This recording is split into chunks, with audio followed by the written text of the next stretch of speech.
It's a big day. It's a big day.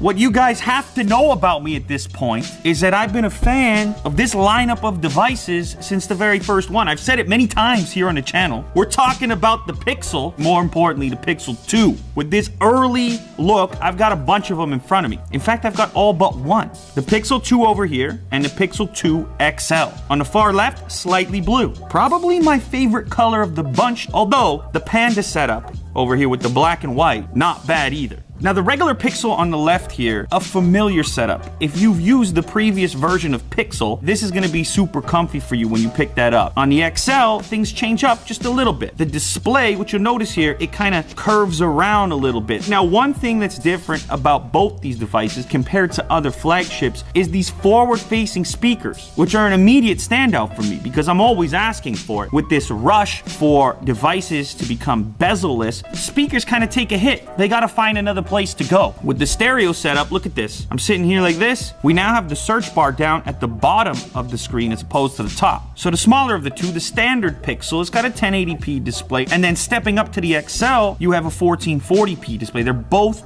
OLED tech. There's really no excuse now to not have an OLED display. There's a new feature now. We now have the squeeze functionality, so I can just grab onto this here and launch Assistant. It's listening to me already. No Bixby, no Bixby on here. I just squeeze this and it launches. I'm squeezing the frame of the device and it's launching Assistant. We got the fancy wallpaper with the waves coming in beautifully. And if you look very closely, you can see Jack vacationing right over here.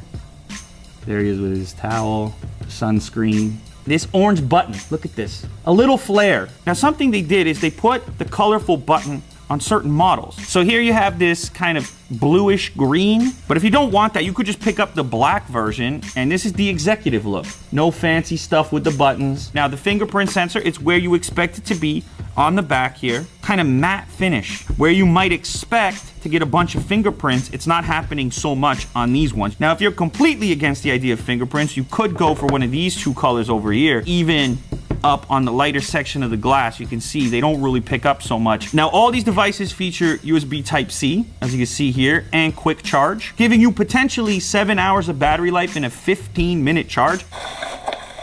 Let's go check it out.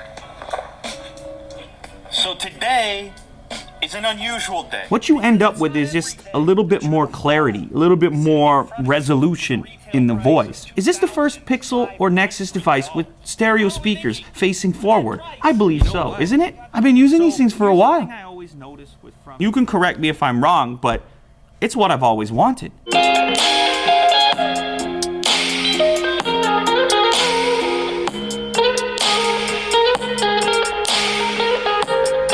It seems pretty obvious. You want them firing at you. I can't think of another device off the top of my head right now that's still doing this to this degree. Two large grills and they're coming at your ears. Now obviously with the bigger boy, you're gonna get a bigger battery as well, so that's something to consider. Let's go ahead and test out this fingerprint scanner real quick. Where is the perfect spot? What is the perfect unlock scenario? This is pretty close, having it on the back. We all want these giant displays. There's no room on the front anymore. Okay, fine. Truly, this is where your finger falls anyways. This is where you hold it. You don't even really think about it, to be honest. There's really no mistaking that location, so you just land on it. I know Apple, they're reluctant to put this scanner on the back. They got the big Apple logo there. This is really where it should be. That was actually very quick. Now, something I like to do to make it even more seamless is sometimes I'll just register the same finger twice. Now, let's lock this guy and let's see what happens. Oh my goodness. Okay, it's very quick.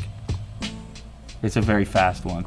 Sensor on the back, get used to it. The face thing, trust me, it's not gonna be what you expect. Think about paying for something. What is all this about? There's someone, the cashier standing over there. And then, no. Kaboom. Now what about the camera? You're wondering about the camera. Camera's very important. Now, this one here has a bigger aperture than the last, which should allow for even better performance in low light. 3, 2, 1, kaboom. That's our image. Whoa. Give you a quick peek around. And of course, there's you guys in the lens there. And there's me looking at you, looking at me. Okay, let's try this again. Whoa, okay, by default, check this out. Look at this. See how there's motion to it? So if it detects motion within the frame or movement within the frame, you can actually toggle motion on and see a few frames of movement prior to the snap. Now there's also a portrait functionality which will simulate this very shallow depth of field that you've seen on certain phones, certain cameras. This one is capable of emulating that effect from a single lens system. So, okay, you know what? I got a good idea. Let's get this. Look at that. She's ready for portrait mode. So through machine learning, it's capable of distinguishing the edge of a portrait essentially, and it can distinguish what's important in the frame and what you might want to blur. Bye-bye. Bye-bye time. Jack, why do you keep this thing around anyway? All right, guys, so there's this feature called Now Playing in which Assistant can pick up a song that's playing in the background and tell you what it is on your notification pane, like on the lock screen. But it's doing it locally on the device. It's not like sending that data anywhere. In fact, it'll work on airplane mode. Oh, I don't know if they can see it because it's in the, look at that.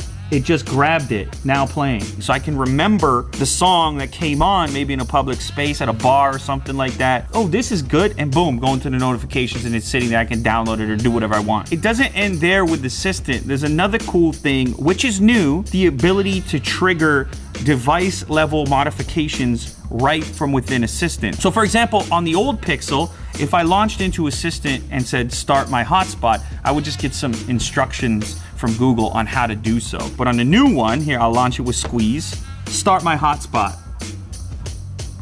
Turning Wi-Fi hotspot on. Bam! You like that? Stop my hotspot. Turning off Wi-Fi hotspot. What more do I need to say, all right? We're living in the future. Okay, so both of these models are gonna be available in 64 gigs or 128 gigs of storage. And unlike the previous one, this one has IP67 certification for water resistance and whatnot. All right, so there you have it. The Pixel 2 and the Pixel XL2 showcased in various colors. And let me know down in the comments, which one would you go for? Which color do you like the best? Is it gonna be the panda? Is it gonna be the all white? Is it gonna be the black? Or is it gonna be the sorta, kinda, slightly blue? Remember though, this was just a hands-on, a quick hands-on on the day of announcement, but I'm gonna have a more extensive video. I'm gonna use one of these exclusively for a while, do an unboxing and a review, so make sure to subscribe for that. Also, hit the notification button so you don't miss it. It's gonna happen here first, on Unbox Therapy. That's where.